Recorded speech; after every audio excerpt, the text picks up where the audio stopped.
शिंगणापूर दक्षिण मतदारसंघात आमदार सतेज पाटील यांच्यानंतर ऋतुराज पाटील यांनी नेतृत्व केले। त्यांनी आपल्या कार्यकाळात मतदारसंघाचा चेहरा मोहरा बदलला असे प्रतिपादन गोकुळचे संचालक शशिकांत पाटील सुयेकर यांनी केले। दिंडनेरली तालुका करवीर इथं आयोजित दक्षिणचे आमदार ऋतुराज पाटील यांच्या प्रचारार्थ सभेत ते बोलत होते। अध्यक्षस्थानी रामचंद्र पाटील होते। यावेळी वंचित बहुजन आघाडीचे सचिन कदम यांनी काँग्रेसमध्ये प्रवेश केला।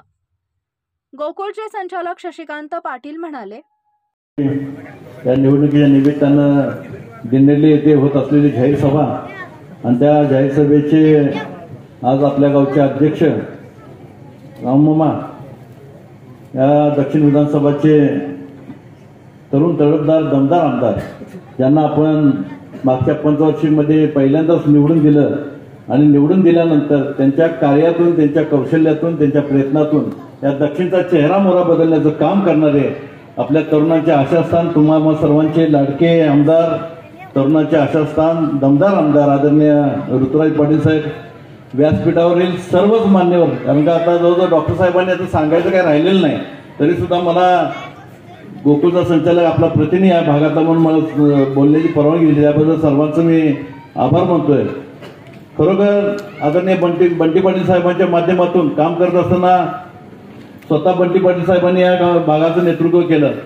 गेली 40-50 वर्षांमध्ये जर बघायला गेलं तर या दिंडनेरली गावानं सुद्धा काँग्रेसलाच सहकार्य केले, काँग्रेसच्या पाठीमागे खंबीरपणे असणारे गाव आणि त्यामध्ये सर्वाधिक मतदान देण्याचं काम या गावाने केलं। या गावातून प्रतिनिधी सुद्धा नेमताना काँग्रेसचे झाले, हा उल्लेख इथून टाळता येणार नाही। त्यामुळे दिंडनेरली गावकऱ्यांचं कौतुक करतो, कारण इथून पुढच्या काळामध्ये तुम्हाला अशाच पद्धतीनं उद्याच्या होणाऱ्या 20 तारखेला आपल्या सिंहाचा वाटा या मतदानामध्ये तुम्ही उचलायचा आहे, तर उचलायला अशी अपेक्षा व्यक्त करतो।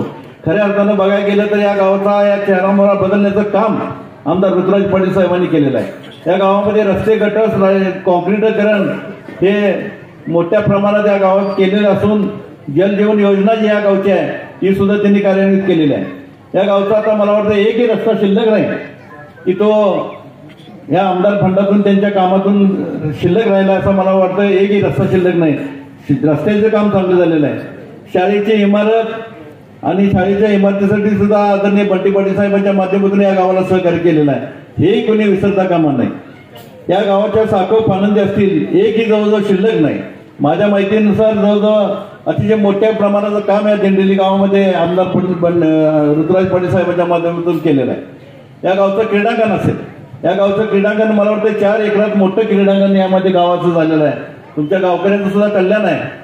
खऱ्या अर्थानं गायरानमध्ये क्रीडांगण करणाऱ्याचा महाराष्ट्रातला एकमेव आमदार असा आहे की तो ऋतुराज पाटील आहे आणि त्यांनी हा निर्णय घेतला आणि संपूर्ण महाराष्ट्रामध्ये गायरानमधील क्रीडांगण करण्याचं मोठं काम या भागामध्ये त्यांनी केलेलं आहे। मला वाटतं आमच्या भागामध्ये 20 गावातील क्रीडांगण हे पूर्ण झालेलं आहे। उर्वरित 20-22 गावांचं जे राहिलेलं आहे ते पुढच्या टप्प्यात ते 100% करतील आणि दक्षिणमध्ये क्रीडांगण असणारं सर्वाधिक जास्त क्रीडांगण आणि चांगले क्रीडांगण असणारं दक्षिणमध्ये त्यांच्या माध्यमातून चांगलं मोठं क्रीडांगणाचं काम होईल, त्यामधून चांगले खेळाडू तयार होतील आणि हे मोठं काम त्यांनी आपल्या दक्षिण मतदारसंघामध्ये केलेलं आहे। तुमच्या गावाला त्याचा लाभ मिळालेला आहे।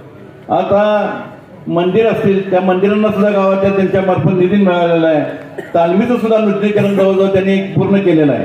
हॉस्पिटल आणि मेडिकलच्या माध्यमातून DY पाटील ग्रुपच्या माध्यमातून त्यांना पेशंटना मदत असेल, तरुणांना नोकरीच्या निमित्तानं असेल, त्यांना वैयक्तिक मदत करण्याचं काम आमदार बंटी पाटील साहेबांच्या माध्यमातून आणि आमदार ऋतुराज पाटील साहेबांच्या माध्यमातून प्रचंड प्रमाणात झालेलं आहे। आता बोलण्यासारखं बरंच आहे, जवळजवळ डॉक्टर साहेबांनी सगळंच जवळजवळ बऱ्यापैकी सांगितलेलं आहे।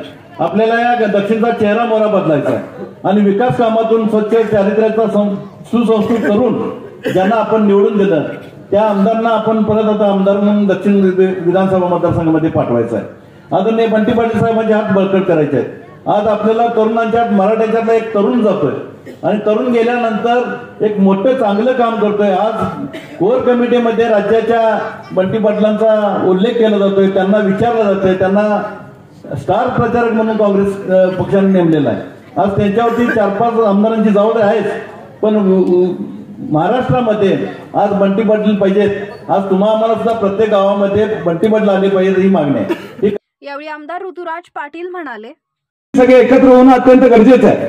आज महाविकास आघाडी म्हणून सातत्याने या राज्यामध्ये आपण लढा उभा केला. आपण प्रत्येकापर्यंत पोहोचायचं काम करतो. आपण परवा ऐकलं असेल एक जाहीरनामा महाविकास आघाडीच्या माध्यमातून आपण पुढे आणण्याचा प्रयत्न केला. आज काँग्रेस पक्षाच्या वतीनं आणि महाविकास आघाडीच्या वतीनं आमच्या माता भगिनींना आम्ही निर्णय घेतलाय की आपलं सरकार आल्यानंतर प्रति महिना प्रत्येक माता भगिनीला 3,000 रुपये हे त्या ठिकाणी दिले जाणार आहेत. आणि फक्त तेवढं नाही तर दुसऱ्या बाजूला सगळे दर हे देखील स्थिर 5 वर्ष राहणार आहे. हा निर्णय आपण घेतला. दुसऱ्या बाजूला मगाशी आपण उल्लेख केला माता भगिनींसाठी आपण जी बसची प्रवास आहे तो प्रवास देखील आपण त्या ठिकाणी मोफत करण्याचा निर्णय महाविकास आघाडीने घेतलेला आहे. असे अनेक निर्णय आहेत हे पुढच्या काळामध्ये आपल्या या राज्य सरकार आपलं सरकार आल्यानंतर आपण घेणारच आहे. पण तुम्ही काळजी करू नका. जो काही निधी आपल्याला गावाला लागतोय आदरणीय बंटी साहेब आपल्या सगळ्यांच्या आशीर्वादाने परत पालकमंत्री होणारच आहे. त्यामुळं काळजी करायची गरज नाही. तुम्हाला कुठलाही निधी लागला तो निधी कमी पडून देणार नाही हा शब्द ऋतुराज पाटीलचा पुढच्या काळामध्ये असणार आहे. त्यामुळे खऱ्या अर्थानं आपल्या गावानं जो अधिकार आतापर्यंत दिला गावानं आम्हा सगळ्यांना आधार दिला ताकद दिली हे आम्ही आयुष्यामध्ये कधी विसरू शकलो नाही. मग अशा अनेक कार्यकर्त्यांनी माझ्यासारख्या कार्यकर्त्याचं स्वागत केल्यानंतर खांद्यावर उचलून मला इथं आणलं. हे जेव्हा कार्यकर्ते रात्रंदिवस काय कष्ट करतात ही जी जाण ऋतुराज पाटीलला आहे. विरोधक काय बोलत असतील ते काय टीका करत असतील त्यांच्याबद्दल फार विचार करायचा नाही. पण माझ्यासारखे अनेक कार्यकर्ते जे इथे उपस्थित आहेत त्यांच्यासाठी आयुष्यभर ऋतुराज पाटील ताकदीने त्यांच्या मागे उभा राहणार आहे. त्यामुळे तुम्ही हे जीवाचं रान या ठिकाणी करता ते आम्ही आयुष्यभर या ठिकाणी विसरू शकणार नाही. आज मला बरेच जण त्या ठिकाणी सांगतात की आपल्यावर टीका केली जाते. बरेच सभेमध्ये असं बोललं जातं तसं बोललं जातं. मी नेहमी सांगत असतो की त्यांची रेस पुसण्यापेक्षा आपली रेस कशी वाढेल याकडे आपण लक्ष दिलं पाहिजे. आपण चांगलं काम करायला या क्षेत्रामध्ये आलोय. मी जर त्यांच्यावर टीका करण्यामध्ये वेळ घालवली तर कदाचित मी या 5 वर्षामध्ये तुम्हाला सगळ्यांना वाटेल हा फक्त टीका करतोय. आपण चांगले विचार मांडायचे आहेत. यावेळी अवधूत साळुंखे, प्राध्यापक निवास पाटील, डॉक्टर अनिल पाटील, संभाजी बोटे, दिगंबर पाटील आदी ग्रामस्थ उपस्थित होते. Subscribe now and press the bell icon. Never miss an update.